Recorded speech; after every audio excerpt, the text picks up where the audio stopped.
Welcome to the Colorado Lacrosse News Podcast, where we go beyond the scoreboard and into the people, programs, and culture shaping the game. Today's guest is one of the most accomplished players to come out of Colorado and one of the most consistent producers at every level of the game.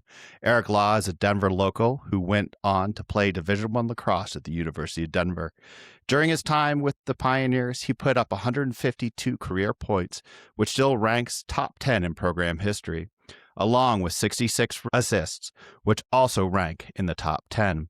At the professional level, Eric built a long career across 13 seasons, scoring 297 goals and winning multiple championships, proving he could produce and adapt year after year. Eric's path from Colorado to Division I to long pro career is one a lot of players can learn from. Eric, appreciate you taking the time to join us. Happy to be on. Happy to chat with you today. So, when you were coming up in Colorado, there were not a lot of D1 players being produced. What did you do early to develop the way you did? You know, I think I was an extreme benefactor of having two older brothers. My oldest brother, Jared, picked up a stick when he was in 6th grade because he was getting tired of playing baseball, and a couple of his baseball friends started playing lacrosse. So he picked up a stick, and kind of once he picked it up, it was something that our family kind of just all fell in love with. And I think that was maybe the biggest part is being the youngest of three, always going to everyone's practices and games. You kind of just, that's just what we did. And I fell in love with the game at a very young age. I loved everything about it, and we got so into it. We would follow every college game that was rarely on TV. We still got VHS tapes of old Final Fours that were on ESPN that we would record and watch throughout the year. And, also following the game here in Colorado, there wasn't many that were going off to play Division I lacrosse, but there was enough that you could keep tabs on, and then you could watch and watch their footsteps. And guys like Kit Mall that played at East and went to Johns Hopkins, guys like Christian Cook that went and played at Princeton for Coach Tierney and then played for Team USA and played in the major leagues. They showed that there was a path that could be there, that you could follow a path that could take you to those next levels. And, being a kid, I always dreamed of playing Division lacrosse. Originally thought I wanted to play on the East Coast, and after a year at Salisbury, I realized I really wanted to come back and play at Denver and play at Peter Barton for Coach Tierney. But I really think a lot of it was not only just me, but my family. We just fell in love with the game. We played every sport you possibly could. And I think multi-sport athletes it's a huge thing, which I'm sure we'll touch later on. But, I think it was just something about lacrosse for all of us that, struck home the most and fell in love with it. And that's from watching it to practicing in the backyard and soaking up every single piece of content we possibly could. But it all just boils down to we loved it, and we loved working in the backyard together. And so thanks to my brother for picking up a stick for the first time. That's great. All right. So you brought up Salisbury. I was going to ask because that's a huge transition and a big change. Yep. Salisbury, having grown up in Middlebury and spending some time there, Salisbury was not one of our favorite programs. But you ended up in Salisbury. That's how did that happen? Being in Colorado and being and getting seen by a top program on the East Coast. How did that come about? Yeah, so that was pretty much the start of the crazy recruiting process when it started getting younger and younger. But I played in a couple recruiting tournaments. Coach Berkman actually saw me play pretty early on in my career when I was in high school. Just always stayed in contact and grew a good relationship with him. And following that program, they also had some Colorado guys that were on the team at the time. Sean Zordani, who played at Heritage High School, was on the team. Eric Crum was a guy that actually was 2 years older than me, and I started playing lacrosse with him with the Panthers organization. He was out at Salisbury, so there were some connections there. But essentially, Coach Berkman was the one coach that was consistent and constant with me, and really wanting me to go there. And I had some looks from some other Division I programs, but the message was pretty much all the same, that they thought I wasn't big enough, strong enough, or fast enough to play Division One lacrosse. And um, it was a message I heard a lot. And even when you're telling a program you really want to go there and you just want to prove yourself, them telling you that, if you went there, you would maybe be able to see the field a little bit your senior year. It was like, well, if that's the way you already feel about me, I'm going to go to this program that, has believed in me since day one. And so that's how I kind of ended up at Salisbury. And I really did love my time there with Coach Berkman and the rest of the staff and the players there. I unfortunately broke my collarbone.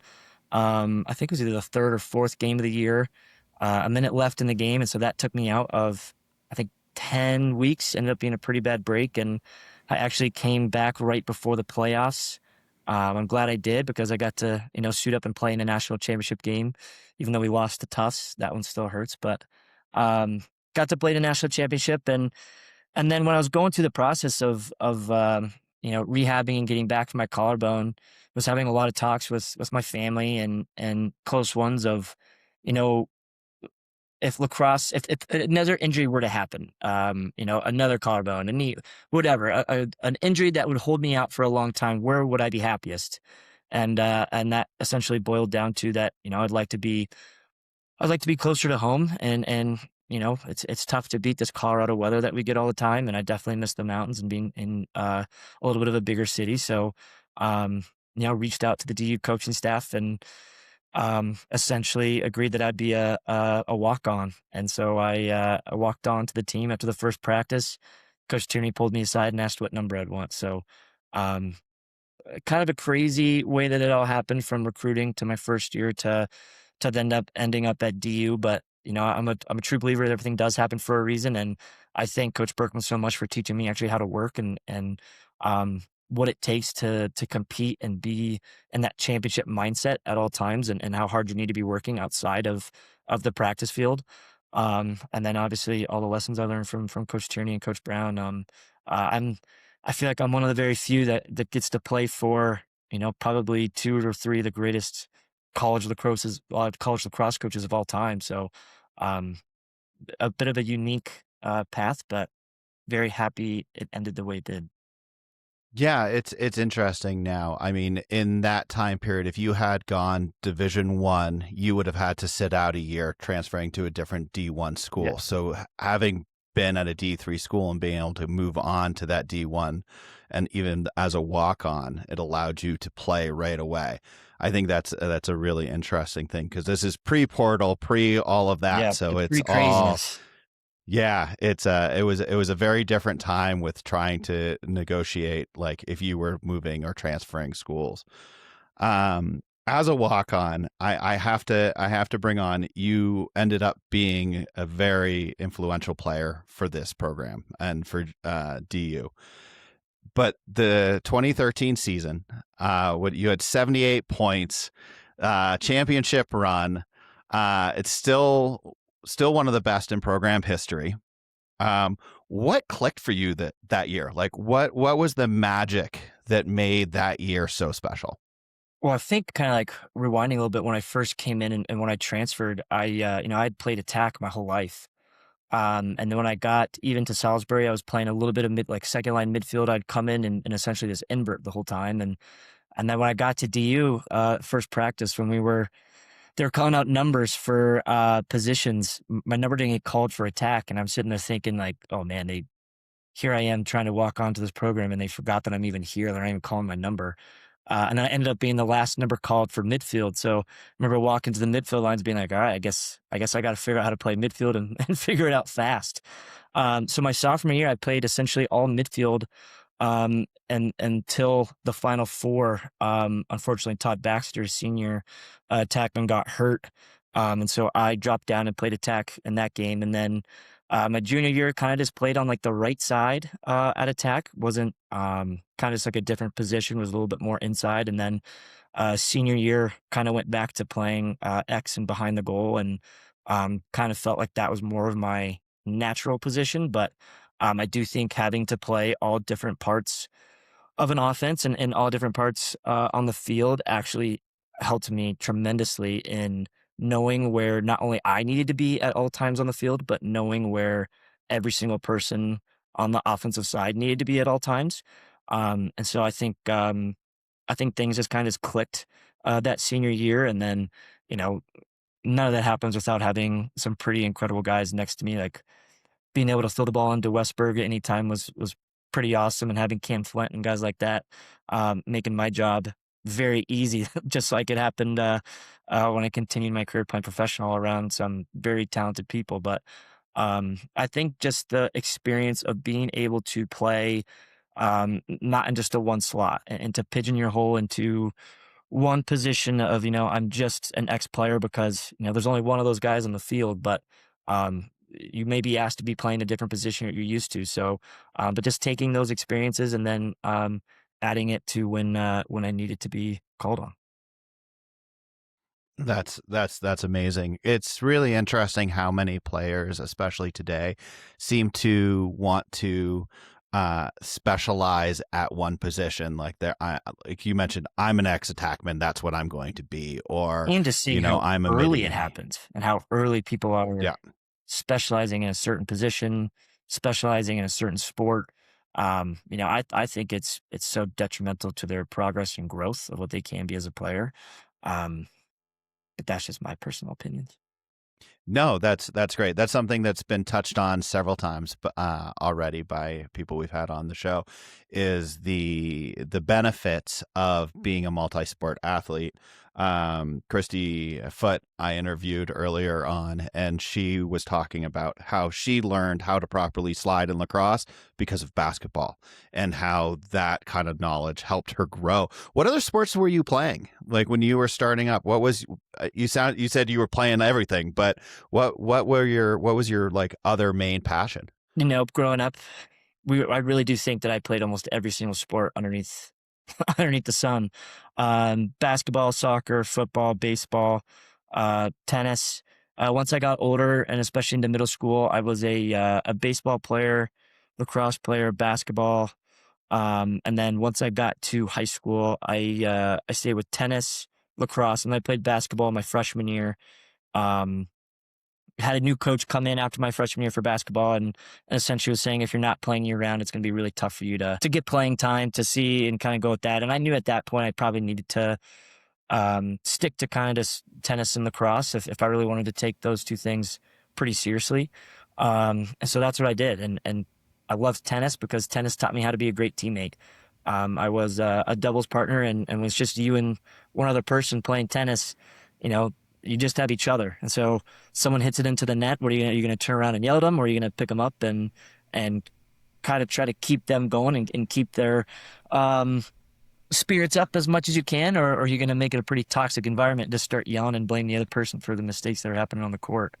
But I really think that helped me on the mental side of things. I was like Christy said, with playing basketball, taught her how to slide. It taught me how to play an uneven situation, a 2v1, a 3v2.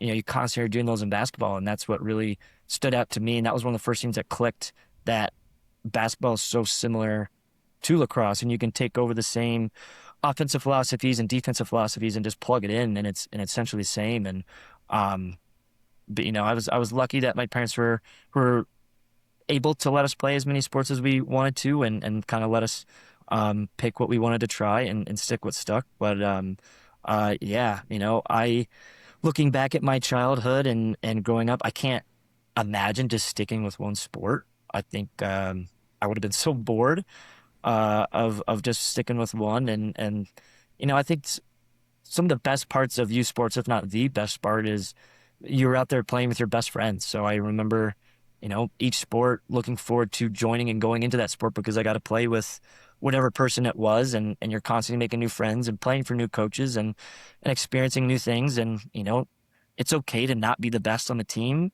at a certain sport, because then you learn different aspects of what it means to be a role player, or whatever it may take you to be a certain teammate, that all allows you just to learn more and makes you a better, well-rounded athlete. I find it really interesting. Tennis is not a sport that you hear often for other Yeah. players.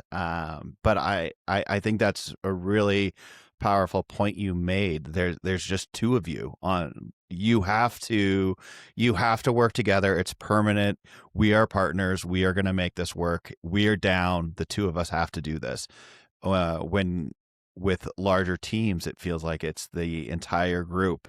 It's on everybody's shoulders, but you can be like, oh, that person lets down, they're out. Yeah. Right. Somebody new's coming in. But in tennis, you don't have that ability. It's do or die. It's kind of like the same that I've found a passion in the past handful of years of golf too, that it's just you out there, and you got to figure it out kind of on your own. And I felt the same way with tennis, and especially that mental side. And kind of like you said, when you're in a part of a team, there's times and aspects that you can hide on the field. You can hide in certain situations that, in tennis, golf, it's kind of you, and you got to figure it out, and it's all on your shoulders, which can be really good at times, but also can be really tough at times when you're learning it. I used to get so angry and so frustrated with myself when I was first playing tennis my first couple years in high school, and I've got the broken rackets to share it, and then you mature a little bit and really start to work on that mindset piece, and by the last couple years,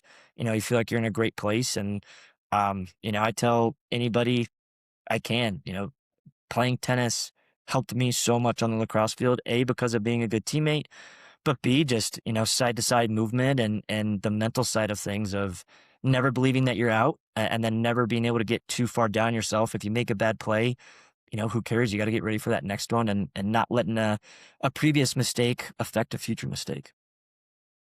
All right, this is kind of an interesting segment.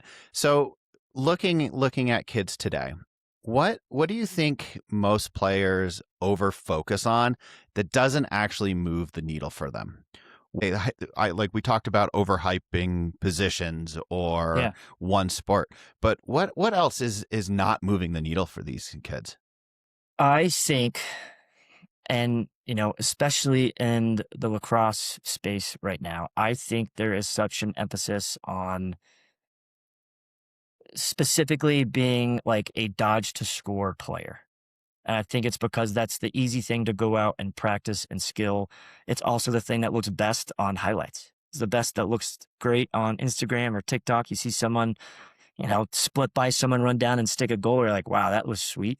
I think the behind the plays and the really nitty gritty of a player cutting through and clearing space for someone that has a good matchup, a player that, set a good pick that opened up somebody else for a step down shot, somebody that just, had a really hard cut that took two defenders with them so that the other person threw a ball over the top and then that person stung it. I think the little plays get so overlooked, and players that aren't just dodge heavy, there's one ball in the field for a reason. So there's going to be one person that's dodging.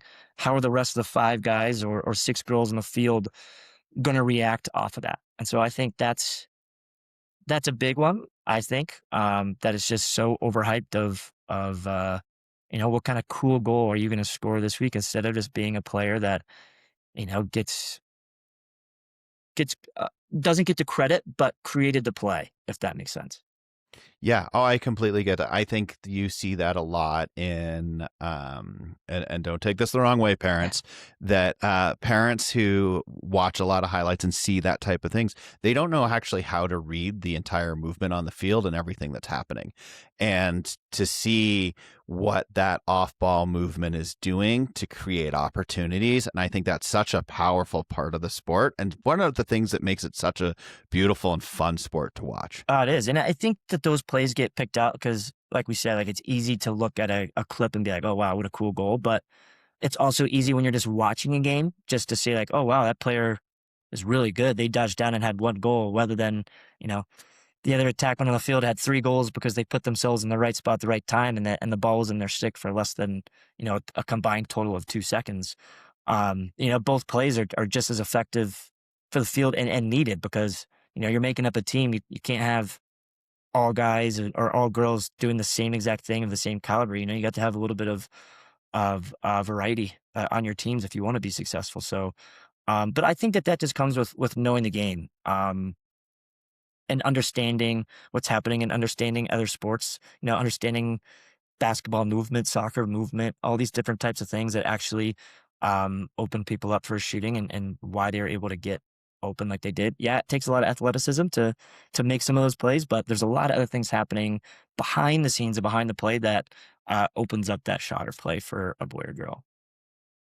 That's something that you are known for, is being able to create opportunities for other players. And that brings up kind of another interesting thing. You played 13 seasons, I do believe, in for pro lacrosse, from MML to PLL, and you scored approximately 300 goals, which is no small no small feat. What is that behind the scenes and off ball movement? What made you so valuable to teams for all those years? Uh, I think so. And I think, one thing I'm proud of when I look at my career was I always tried to be someone that made my teammates better. Um, and you watch me play, I'm not the crazy athletic one that's just going to run by you or have the crazy shakes like some of these other guys do now. But I prided myself on always putting myself in the right position and then helping put my teammates in a right position to be successful for the offense. I kind of touched on it before, but I was thinking about this the other day when someone asked about my career, and take the stats and wins and the championships, take all that away, and I feel like I had an incredible career because I sat down and thought about all the different teammates that I played with, and you told me 15 years ago, you told me 20 years ago that these are the guys that I was going to be playing with and teammates with and friends with, and have that bond with. I told you you're crazy. Guys like Lee Zink and Brendan Mundorf, Jesse Schwartzman, Anthony Kelly, John Graham Jr., Matt Cavanaugh, Pat Cavanaugh, Brennan O'Neill, Paul Rabel, Rob Pennell, Ryan Brown, Tucker Durkin, Dylan Ward, Zach Courier, Jeremy Noble, Cam Flint. Like, the list goes on. I played box with Colin Doyle, Josh Sanderson, Casey Behrens. Looking back on it, it's like, holy, like, wow. Like, I can't believe that those are the guys that I have been able to meet and become friends with because of lacrosse, and they're guys that I've looked up to my whole career and wanting to be like. And now, being teammates and peers with them, that was a shocking thing. But anytime you're playing with those guys, they all did the hard work, and I just made sure that I put myself in a spot to help our offense. So credit to those guys. I had, of those however many goals, I'd say probably 75 to 80% of them were all assisted. So it was just guys making unselfish plays of keeping their heads up. But it definitely was something. When I talk about offense, and one thing I always took away from Coach Brown at DU was, no matter where you are on the field, you always need to be a threat to the defense. So if you're off ball, on ball, no matter what it is, you are putting pressure on the defense of making them make a decision. Are they going to stay with you instead of going and helping out their teammate? And if they do that, you're helping your teammate go score. If you're putting themselves in a position where they have to go slide to help a defense, well, then make them play and step up into those passing lanes. And then it's your job to catch the ball and finish. And, when I think about offense, you can get as crazy and sophisticated as you want, but then it all boils down to is, can each player be a threat and put constant pressure on a defense and make them think and when they do have to make a decision, make them pay for. Yeah, that's so true. It all goes back to what we've been talking about. It seems the theme of the episode is literally, that behind the scenes movement, Yep. what creates those opportunities for the rest of the team. It's such a powerful thing. Is that what you think separates the players? I mean, there's lots of players that go pro and they're there for 2-3 years and then they kind of disappear. And there's only a handful that have had very long careers.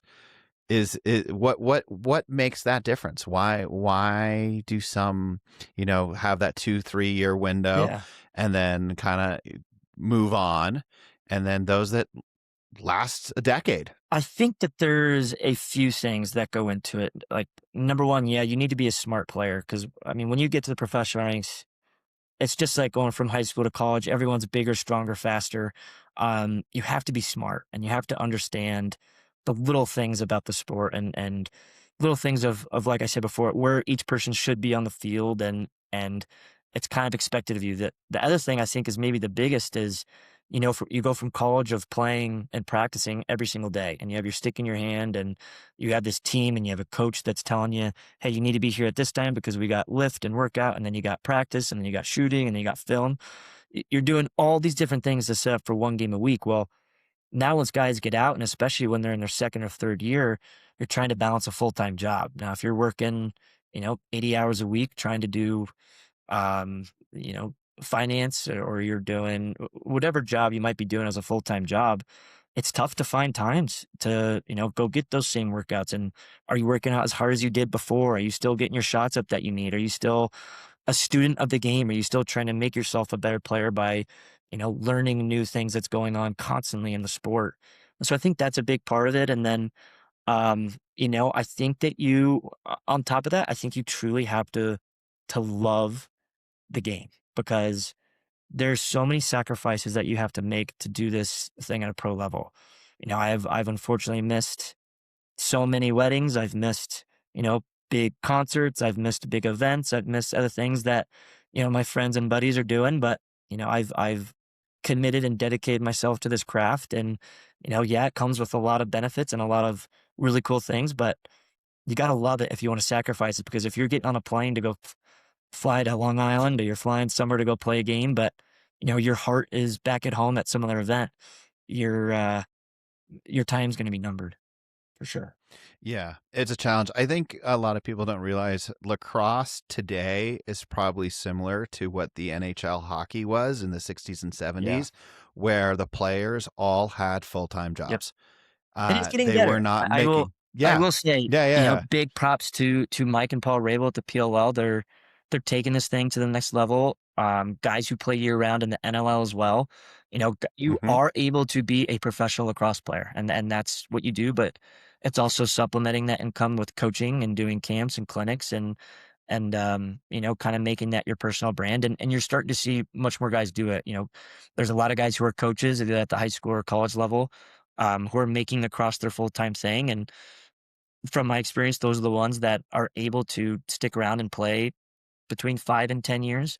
And I know that that is also a big thing when teams think about who to draft for the professional leagues. Is this guy going to make lacrosse his full-time thing, or does he want to go and, put in 80 to 100 hours a week up in New York, and work on Wall Street, and kind of go that path, which, uh, there's nothing wrong with taking that path at all. Like, looking at those guys now, I'm sure 5 years out of it, who knows if they look back on it and regret it, or they're sitting on their piles of cash, and happy that they made the decision that they did. But it's you got to make sacrifices, and depending on which one you want to do, you gotta fully commit to it. Yeah. Yeah, I think it's really interesting that so many people have these different perspectives on how much people are making and what it is. And, you talk about, like I was comparing to the NHL, people weren't making No. millions for a long time. It takes time for that to become focused and more popular. And I think with it going into the Olympics, I think and sixes is it's going to make a change because it's going to put it more in the natural spotlight. I mean, what Paul Rabel has done has been absolutely incredible to bring ESPN into the fold. But I think having the Olympics is just going to even more put even more focus onto lacrosse and what type of amazing sport this is. Great. Let's look locally. Colorado is producing more and more talent. We have multiple players going D1 every year, hitting and starting. We've had players that have won national championships and are starters as freshmen, which is something that's quite amazing. In your perspective, what has made that change? Why has it improved so drastically in Colorado? I think exposure. I think, being here when both, the Mammoth and the Outlaws started, you started to see that, like, first kind of initial big boom, of the sport. And it's getting bigger at the youth level, which is awesome. And you're starting to see people pick up sticks earlier and earlier. I think access to the sport and access to good coaching and access to um, anything from good coaches and good camps at a young level is definitely a big part of it. Seeing some of the things that kids in even middle school and elementary school and heck even high school are doing, uh, it blows me away that this is the skill level that they all have on both the boys and girls side. Um, and I think that's definitely a huge piece of it. It's gotten bigger. The coaching's gotten better. You're having coaches that have played at those high levels coming back and coaching. I think one of the many, many reasons I can always say that lacrosse is so special to me, and I think it's a incredible sport and community, is it is that piece that you are having people who went and played at the highest levels. They come back and they coach, and they give back to the sport, whether it be high school, youth, whatever. Like you're seeing so many guys seeing out the fields. You're looking down the sideline, and even the past couple of weekends, I look over and I can tell you that that person played at whatever college, and that person played in the pros for a year or two, and that's a really cool thing that the sport's getting taught. And it wasn't that the sport wasn't getting taught the right way the first time. It's just getting taught at a more advanced elite level, and um, it's getting bigger. I want to see it to continue to get bigger. Um, that's another discussion that, I think there's a lot of benefits of club lacrosse. I think you're now starting to see a lot of negative sides of club lacrosse and what it's doing to that rec lacrosse scene, which I obviously hold near and dear to my heart. Um, but it's just access. I think the seeing good lacrosse up close and personal with Mammoth, Outlaws, DU, both men's and women's. But I mean, you look at least I think of the top, coaches for boys and girls high school. You have Jeremy Noble at Valor, who was a gold medalist with Team Canada, played both MLL and the NLL. You have Sam Giersbach, who's playing in the WLL. You look at Regis, they have Christy Foote, and then you have Matt Bachlet, who is an Outlaws legend, coaching for Cherry Creek. Logan Bobzine at Arapahoe, who played high lacrosse, and when you have those coaches that are putting time and commitment into it, it's doing nothing but helping grow and expose the talent here in Colorado. I love that. You brought it up, so we'll dive into it. Let's talk club. Yeah. Club has grown drastically in Colorado in even the last 2-3 years. There's more programs starting than ever before. I think in the last 2 years, I know of 2 to 3 clubs that have started up in Colorado. I see the pros with clubs, but there are cons. Let's dive into that. What are the challenges that these clubs are creating for programs like City Lax and these rec programs that are trying to have bring in more kids to the sport?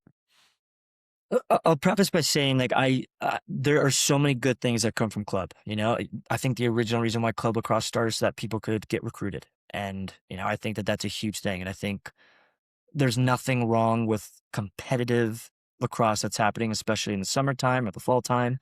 I think now that clubs are switching to kind of like this year-round model, it is starting to cut out rec league programs, because now instead of going playing for your local club and your zoned club that you were play for, now you are just playing for that club for the spring as well. And you're naming whatever team you're playing for. It might not be called whatever your club team's name, you're going to be under some umbrella, but you're playing year round with those same players, with those same coaches. And, going back to a previous comment where I said, I think that's why it's so important to be a multi-sport athlete, because you need those different experiences. You need to not pigeonhole you, say, this is the position I play on this team. I play year round and that's the only thing I do. Well, you're going to get to high school. There's going to be a sophomore that's ahead of you and better. So what are you going to do for 3 years? Are you just going to sit and waiting, or you're going to find a way to get on the field?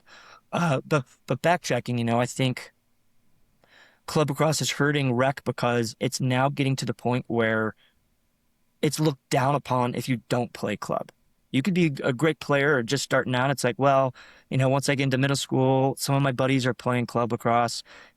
Maybe I don't really see a future of me playing high-end lacrosse in high school or even make it onto college. So they kind of just stop playing the sport.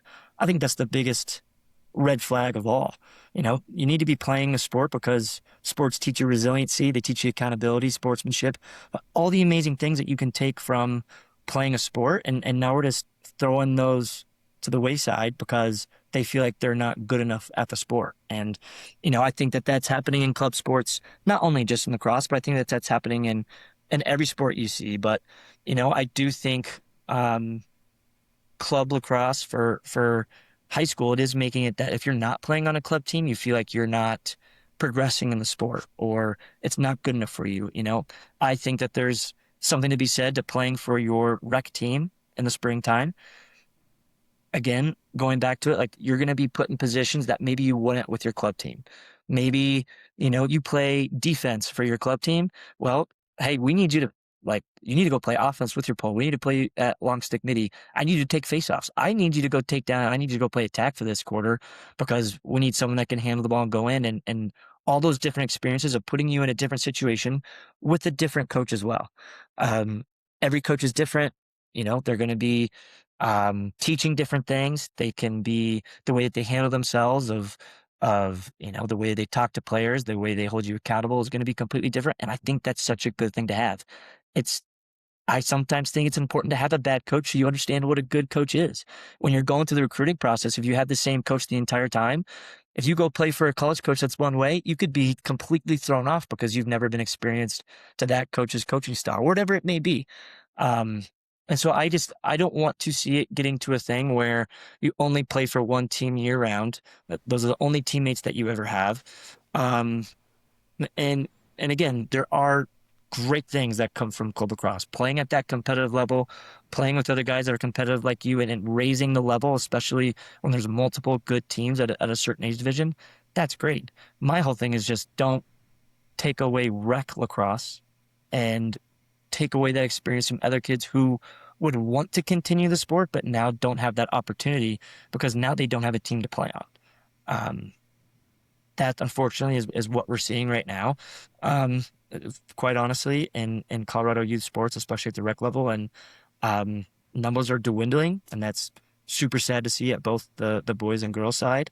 Um, I want every person who picks up a stick, I don't care where you are, I want you to have a positive relationship, and lacrosse has a positive impact on you, and you have a positive memory so that you become a lifetime participant of the sport. That doesn't mean you need to play it for the rest of your life, but you like watching it on TV. You see someone playing at the park, you're going to stop and be like, oh yeah, I remember when I played lacrosse. Like, oh yeah, what a cool sport. Because until we get that, we're not going to be able to take this sport from what we're at right now to being with the top four sports and really seeing lacrosse survive at that next level if people don't have a positive experience from it at a youth age. Yeah, I think that's really powerful. The watching the numbers in rec drop drastically, um, it has been quite an eye opener. I mean, if you look back, probably in even when you were playing rec here, there was 2 to 3 teams in some like age Yeah, groups. And now you're lucky if you have enough players on one team to actually field and have one yeah. team in that age group. And that's been a huge change, especially in Colorado. Now, with club, there are some big positives. At what point, at what age do you think a player or what development stage should they join a club? And what is the benefit to that? I think that's I hate to give this answer, but that's totally up to each player and each Yeah. family's, you know, what their priorities and what they prioritize and everything else. Again, there's nothing wrong with playing club and playing high end lacrosse, you know, and if that's what you and your family chooses to do, that's great. I think, I don't think the team should be flying and taking, 4, 5, 6 out of state tournaments when they're elementary school or even or early middle school. But, you start getting to those later ages and, you know, that is when you start to put your name on the map if you are wanting to go to that next level. And Um, I think I think another thing about club is it can expose you to a lot, but I feel like what you're seeing now, and I wish I had the numbers to back it up, is, the more club you're playing and the more tournaments, is like how much more burnout does that leave that, the start goal of club was to help you get recruited to go play college. And now it's like, well, man, I don't even know if I want to go play college because I just played so much club and burnt myself out of playing it. But, um, if you're a very serious lacrosse player and this is what you want to do, go play really competitive lacrosse and challenge yourself and get better. And, I love seeing Colorado teams do well, especially when we get to go play East Coast teams. I'm always at heart, I'm always going to be a Colorado lacrosse fan and support every kid from Colorado. Um, so it's a tough question because I know every situation's different and every scenario, but like I didn't, and I'm old. I played a long time ago. I didn't start playing club lacrosse until I was in high school and traveling for lacrosse until I was in high school. But that doesn't mean that it's wrong because, you know, you ask a lot of people what their favorite memories of playing a travel club sport, whatever it be. I can almost guarantee you the most answer you're going to hear is being in the hotel and the stuff outside of the actual game field. And I think those experiences are so important for people because that's the camaraderie and you know, that's the friendships and lifelong bonds you made with people forever. I do think that it's different for every player and in every situation, but I can see people starting to really take it much more serious when you get into like middle school, late middle school, and then obviously high school. If you want, and that is your goal is to play at that next level, you pretty much have to be on a club team if that's what you want to do. And that's kind of the reality of it right now. If you're in high school and you want to take it to the next level, you got to be on a club team so you're constantly getting in front of coaches and using the resources that those club teams have of recruiting seminars and highlight tape packages and all that jazz. Yeah, it is an interesting beast. I mean, it used to be eighth grade. I mean, you used to commit to a college team in eighth Oh grade. yeah, Things have crazy. changed, and it's now, it's September 1st, junior year. That's when everything can actually start. So I think a lot of players have more of a window than they realize.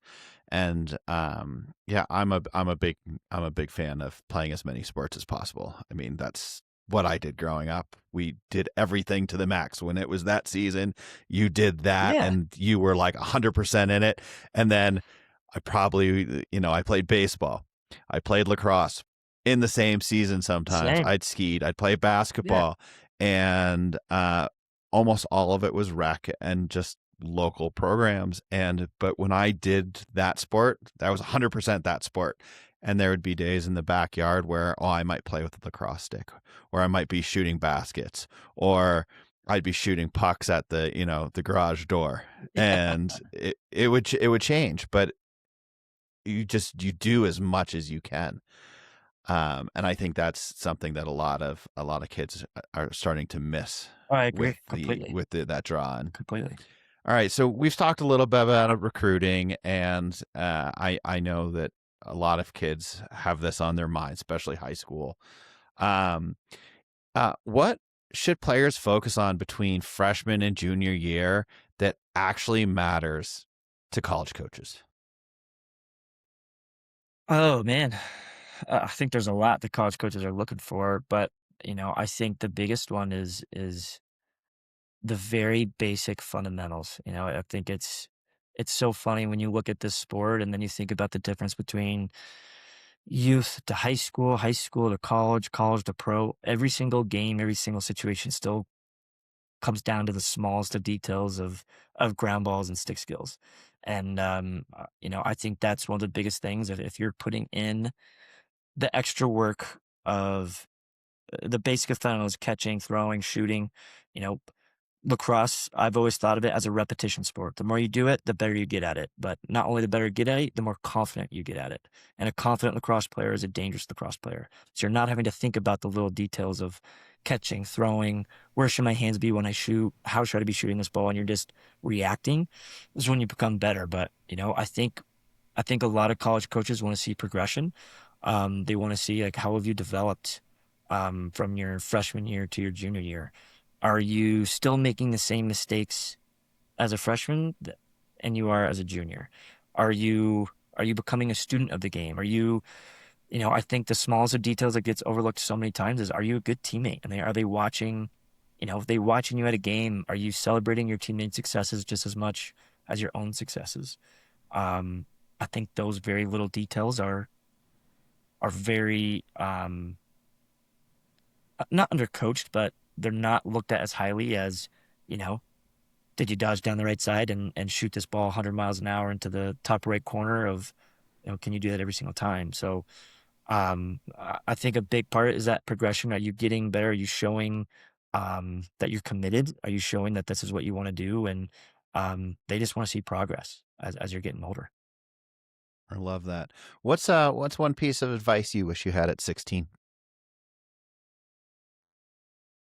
I think, oh man, I think maybe one of the biggest things, and it's easy to sit here and like look back on it, but it's enjoy the grind and enjoy like the very small things of every day. Like I had a coach always tell us like embrace the suck. Like there's going to be drills that we do that you don't like. There's going to be conditioning. There's going to be hard workouts. There's going to be stuff that in the moment are hard and stink, but it's embracing those moments and appreciating them. Like now being retired, I that's all I can think about. I miss those hard workouts. I miss, getting with the guys and grinding out a workout or a hard practice. You miss coming off the field and all that. So um every athlete's days are numbered. I don't care how old you are, who you are, like even LeBron James, like his games and his days are numbered as well. And so it's what are you going to do with those days? You got to make every single day count. Enjoy every single day that you're into it because you don't know when it could be your last. Something, an injury, something could have it so you can't play again or delay you to being back out in the field for a while.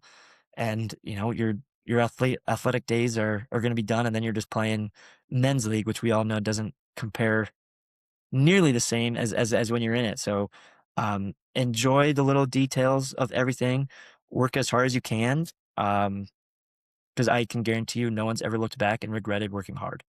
And I think that's something that I was proud of my career from high school, college, and everything. I can look back on and know that I worked my absolute hardest in season and out of the season to put myself in the best position I could be to help my team win as many games as we could. That's great. That's super valuable. I think we had the same coach. Embrace the suck. I feel like I was told that, Yeah. and the other one was keep it simple, And stupid. and when you get Let's told go. that at the time, So you're like, ah, shut up. Like you're just saying that. And then you yeah, get back to you're like, ah, they actually had a point. yeah. All right. So let's end it off with I like to have a couple quick questions, short Yeah. answers, and we're gonna have them come kind of quick. Pick one: lacrosse IQ, stick skills, or athleticism. IQ. Love it. Best player you ever played with. Tie with Jeff Teat and John Grant Jr. It's a good one. Best defender you ever faced. Faced Tucker Durkin, played with Ty, Lee Zink, and Dylan Roy. Love it. One drill every Colorado player should be doing weekly.